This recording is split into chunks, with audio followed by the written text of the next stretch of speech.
Hi guys, I am back again. पिछले video में मैंने आपको बताया था कि अगर बच्चा ऐसी कंडीशन में पैदा हो गया कि जहां पर बच्चों के डॉक्टर नहीं है तो आप कैसे चेक करेंगे कि बच्चा बिल्कुल नॉर्मल है। हमने आपको बताया था कि बच्चे को ज़बरदस्ती, अगर बच्चा नहीं रो रहा है तो ज़बरदस्ती उसको मार के या उल्टा टांग के उसको टैप टैप नहीं करना है, रुलाने की कोशिश नहीं करनी है, ज़बरदस्ती सक्शन नहीं करना है। अगर उसकी सांस में प्रॉब्लम हो रही है, उसका अपगार्ड स्कोर लो है, तो अपने को आगे हेल्प की ज़रूरत पड़ेगी। किसी ट्रेंड स्टाफ से या फिर कोई पीडियाट्रिशियन अगर मिल जाते हैं तो उनसे सक्शन कराने की जरूरत पड़ सकती है। अंदर सांस की नलकी में लैरिंगोस्कोप डालने की जरूरत पड़ सकती है। साथ ही बच्चे का क्या नॉर्मल वेट होता है, अगर वो लो है या हाई है तो हमको क्या प्रिकॉशन लेना चाहिए। अब हम आते हैं नेक्स्ट चीज़, यानी कि टेम्परेचर।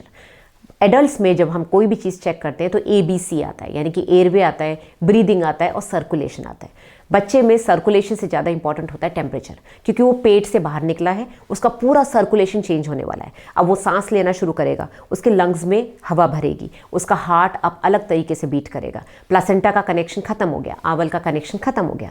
टेम्परेचर बच्चों के लिए इतना ज़रूरी होता है क्योंकि बच्चे एमनियोटिक फ्लूइड के अंदर रहते हैं, यूट्रस के अंदर, वहाँ गर्मी होती है। बाहर निकलते हैं, स्पेशली विंटर्स के सीज़न में अगर सडनली वो ठंडे पड़ जाएं तो हाइपोथर्मिया की वजह से उनकी सांस में प्रॉब्लम हो सकती है, उनके डेवलपमेंट में प्रॉब्लम हो सकती है। तो टेम्परेचर मेंटेन करने के लिए वार्मिंग मशीन्स जो होती हैं, वार्मर्स, वो हमारे हॉस्पिटल्स में रहते हैं। अगर वो नहीं है तो बच्चे को आप लपेट के गर्म रखें। कोशिश करें कि बच्चे का जो पेट का टेम्परेचर, आप हाथ से उसको टच करें, पेट का टेम्परेचर और उसके जो एक्सट्रीमिटीज़ है, जो हाथ और तलुए हैं, उनका टेम्परेचर सेम होना चाहिए। अगर हाथ और तलुए, उसकी उंगलियां और तलुए ठंडे हैं तो यानी कि बच्चे को ठंड लग रही है, आप उसको गर्म करिए। ठीक है। दूसरा पॉइंट जो कि बहुत ही कॉमनली देखा गया है कि बच्चा जब पैदा होता है तो उसका सिर पूरी तरह से गोल नहीं होता है। एक तो पहली बात, बच्चे के बाल नहीं होते, तो जो भी छोटे मोटे डिफेक्ट्स होते हैं हेड में, अगर आप भी अपना सिर मुंडवा लेंगे तो आपका भी सिर पूरा गोल नहीं होगा, कहीं ना कुछ डिफॉर्मिटी होगी। बालों की वजह से वो पता नहीं चलता है। बच्चों में क्योंकि वो बहुत देर तक नीचे लटके हुए रहते हैं, चाहे वो सिजेरियन से पैदा हो चाहे वो नॉर्मल डिलीवरी हो, नीचे लटकने की वजह से उनकी जो बोन्स हैं, उसके ऊपर जो चमड़ी होती है उसके अंदर थोड़ा पानी भर जाता है, इसको बोलते हैं केपुट। ये 2 दिन में अपने आप ठीक हो जाता है। कभी कभी डिलीवरी के समय अगर फॉरसेप्स लगा दी या कुछ और इंजरी हो गई बच्चे को तो कभी कभी ब्लड इकट्ठा हो जाता है, उसको बोलते हैं सिफेल हेमाटोमा। अगर ये बहुत ज़्यादा कलेक्शन नहीं है तो ये 2-3 हफ्ते में अपने आप ठीक हो जाता है। किसी किसी बच्चे में ये ब्रेन के ऊपर असर कर सकता है अगर बहुत बड़ा होता है तो। ठीक है। अब आते हैं अलग अलग शेप्स के हेड। कोई कहता है मेरे बच्चे का सिर लंबा है, कोई कहता है एकदम फ्लैट है, डोलिकोसेफेलिक है। कभी कभी सोनोलॉजिस्ट, जो सोनोग्राफी के डॉक्टर हैं, वो भी ये लिख के दे देते हैं, तो पेशेंट और कंफ्यूज हो जाते हैं। पहली बात तो ये लिखना ही नहीं चाहिए। अगर लिख रहे हैं तो समझाना चाहिए कि भाई इसका क्या मतलब है। बच्चा उल्टा है या बच्चा सीधा है, उसके बेसिस पे कई बार उसके हेड की शेप चेंज होती है। अगर बच्चे का नीचे सिर लटका हुआ है तो ऑब्वियसली उसका सिर थोड़ा कोनिकल हो जाएगा, क्योंकि उसको वजाइना की बर्थ कनाल से नीचे निकलना है। अगर बच्चा उल्टा है, उसके बम्स नीचे है, सिर ऊपर है, तो उसका डोलिकोसेफेलिक यानी कि इलोंगेटेड हेड नहीं होगा, थोड़ा फ्लैट हो जाएगा। वो बड़ा नॉर्मल है। अब कुदरत ने ऐसा क्यों किया है? हमारी जो स्कल है इसमें 4-5 बोन्स होती हैं, 2 इधर होती है, एक इधर होती है, एक पीछे होती है। जहाँ ये जुड़ती हैं उनको बोलते हैं जॉइंट्स। ये जॉइंट्स जो होते हैं बच्चे के लूज होते हैं, ये पूरे जुड़े हुए नहीं होते। बच्चे के आगे का एक एरिया एंटीरियर फॉन्टेनेल होता है और पीछे का एक और सॉफ्ट एरिया होता है जिसको पोस्टीरियर फॉन्टेनेल बोलते हैं। ये कुदरत ने इसलिए खुला छोड़ा है जिससे बच्चे की बोन्स आपस में एक दूसरे के ऊपर चढ़ सके। जब वो विजाइनल कनाल से निकलता है, बर्थ कनाल से और हड्डियों के बीच में से, तो उसकी बोन्स अगर स्टिफ होंगी, जुड़ी हुई होंगी, तो वो आराम से एक दूसरे के ऊपर चढ़ नहीं पाएंगी। तो उसका जो डायमीटर है, जो साइज है हेड का, वो चेंज नहीं हो पाएगा, जिस वजह से डिलीवरी में भी दिक्कत आएगी, माँ को भी इंजरी हो सकती है, बच्चे को भी इंजरी हो सकती है। तो कुदरत ने जानबूझ के उसकी बोन्स ऐसी सॉफ्ट बनाई है, बीच में गैप दिया है।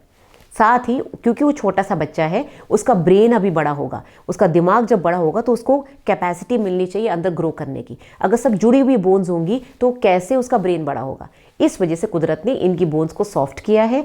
हेड के चेंजेस जो शेप से हैं वो बड़े नॉर्मल हैं। धीरे धीरे जैसे ये बच्चा बड़ा होगा, ये अपने आप ही वो शेप ले लेगा जो हमको चाहिए। साथ में उसके बाल आ जाएंगे तो ये सारी डिफॉर्मिटीज़ खत्म हो जाएंगी। आप अगर कोशिश कर रहे हैं कि मैं मसाज करके या तकिए से इस बच्चे को सीधा कर दूं, इसका गोल कर दूं सिर, तो उस सबसे बहुत ज़्यादा फ़ायदा नहीं होने वाला है। इनफैक्ट जो तकिए हैं उनमें से बहुत से तकिए ऐसे होते हैं जिसमें बच्चा अंदर घुट जाता है, क्योंकि वह हॉर्स शू शेप के होते हैं, राउंड तकिए होते हैं, माँ लगा के चली जाती है, बच्चा टेढ़ा मेढ़ा होता है और सिर घुमाता है और उसकी नाक या उसका मुंह दब जाता है। बहुत सारे केसेस बच्चों के डॉक्टर से आप पूछना जो सडनली बच्चे डेथ हो जाती है, जिन बच्चों की, इसको बोलते हैं sudden infant death syndrome, seeds.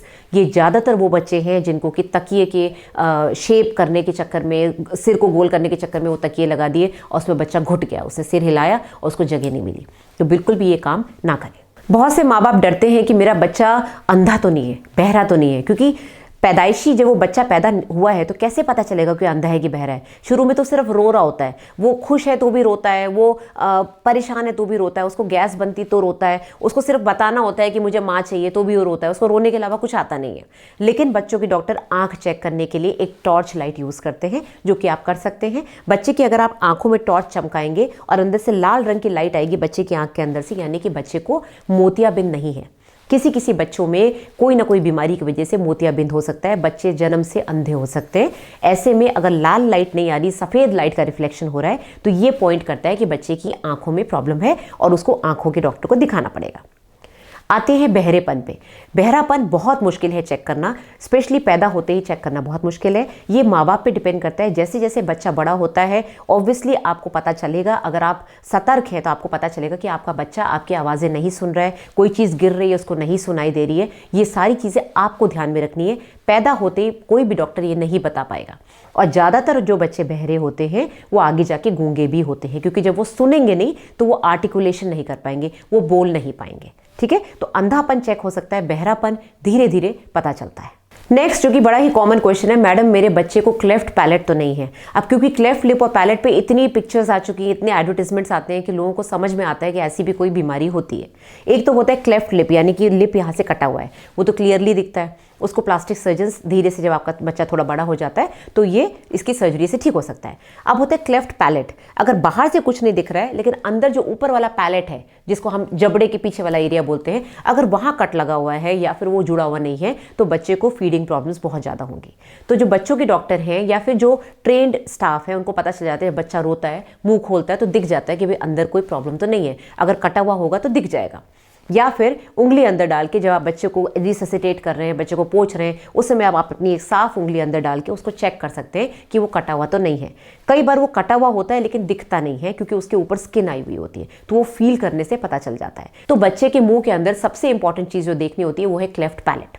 दूसरी चीज़, कभी कभी किसी बच्चों में कुछ जन्मजात दांत होते हैं जो कि माँ को तंग कर सकते हैं। निप्पल के समय जब वो फीड करते हैं तो ऐसे दांतों को कई बार निकालने की ज़रूरत पड़ सकती है। फिर आते हैं चेहरे पे। बहुत से बच्चों के चेहरों से पता चल जाता है कि ये बच्चा थोड़ा सा एबनॉर्मल है। जैसे फॉर एग्जांपल अगर आंखें ऐसी चिंकी है हो रखी हैं, एकदम ऊपर चढ़ी हुई हैं, या फिर उसके कान, ये जो एंगल होता है, अगर आप आंख से यहाँ पर एक लाइन खींचे तो कान उसी लेवल पे होने चाहिए। अगर कान थोड़े नीचे है तो उसको लो सेट ईयर्स बोलते हैं। वो मंगोलिज्म यानी कि डाउन सिंड्रोम की तरफ पॉइंट करता है। तो कुछ चीज़ें ऐसी होती है जो कि एक्सपीरियंस से डॉक्टर्स बता सकते हैं कि ये बच्चा नॉर्मल नहीं लग रहा है। उसके यहाँ पर अंदर वाली जो कैंथस होते हैं, यहाँ पर भी वेब होता है, तो वो भी पॉइंट करता है कि बच्चे को कोई सिंड्रोम है या फिर कोई क्रोमोसोमल प्रॉब्लम है। तो बच्चे के फेस में कितनी सारी चीज़ें हैं देखने को, ये आज हमने डिस्कस किया। नेक्स्ट वीडियो में हम फेस के थोड़ा नीचे चलेंगे कि और क्या चीज़ें हमको देखनी होती है पैदा होते ही। 10 मिनट के अंदर हम क्या क्या देख सकते हैं।